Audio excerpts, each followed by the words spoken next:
Persée était le fils de Danaé.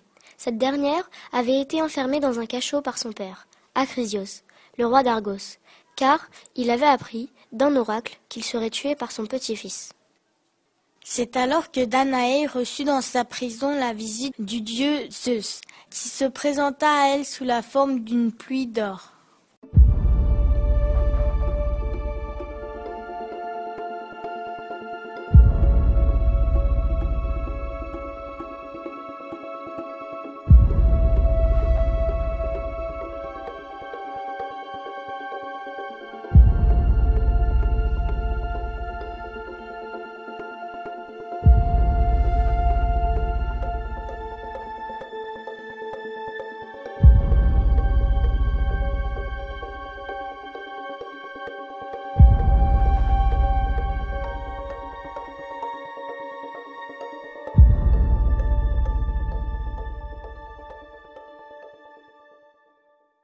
De cette union naquit un fils, Persée.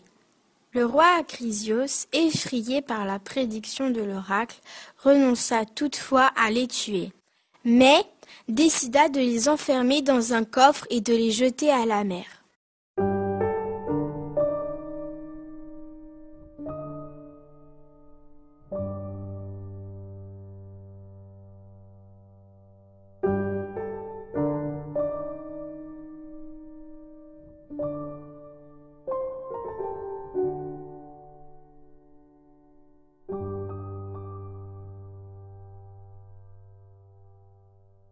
Les deux naufragés parvinrent à s'en sortir grâce aux dieux. Le coffre s'échoua sur l'île de Séryphos, et ils furent sauvés par le frère du roi, un pêcheur. Polydecte, le roi de l'île, tomba amoureux de Danaé. Il tenta donc de se débarrasser de Persée, qui ne voyait pas cette relation d'un bon œil, et décida de l'envoyer combattre la Gorgone, Méduse, pour prouver soi-disant son courage.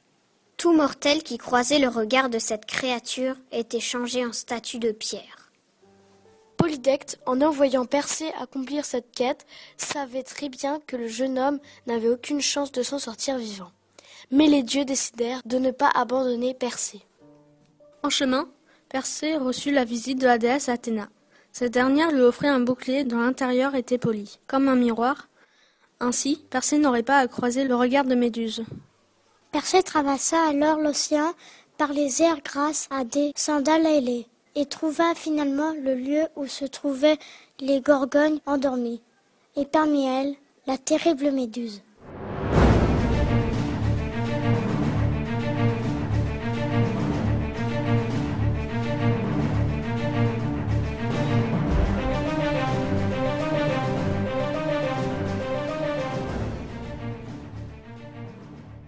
Persée s'approcha d'elle. Guidé par Athéna, utilisant son bouclier de bronze comme d'un miroir, il décapita la créature avec la serpe d'Hermès et mit la tête tranchée dans sa besace.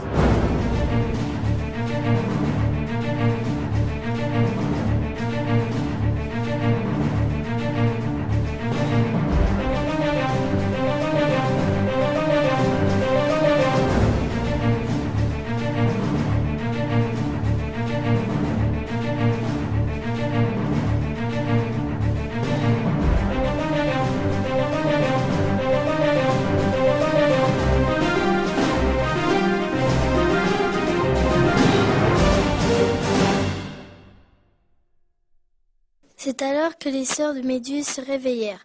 Persée devint alors invisible en utilisant le casque d'Hadès. Sur le chemin du retour, Persée s'arrêta pour se rafraîchir. Alors qu'il longeait la côte, il y aperçut une jeune femme, Andromède, enchaînée à un rocher et offerte en pâture à un monstre marin.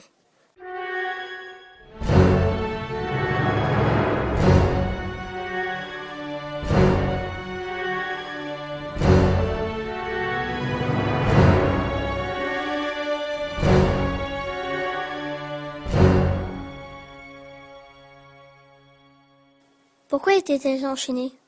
L'oracle avait dit que le royaume ne serait épargné qu'à condition qu'Andromède soit sacrifiée au monstre. Persée s'éleva alors dans les airs et, plongeant précipitamment vers la mer, il trancha net la tête du monstre avec sa serpe, puis délivra Andromède.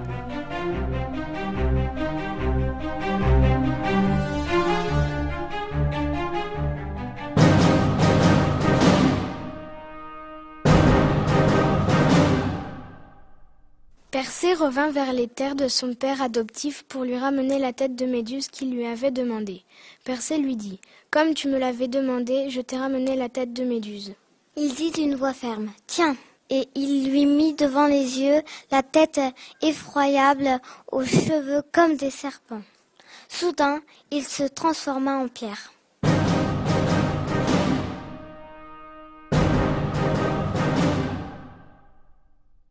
Il rejoignit Andromède, se maria avec elle et ils vécurent heureux.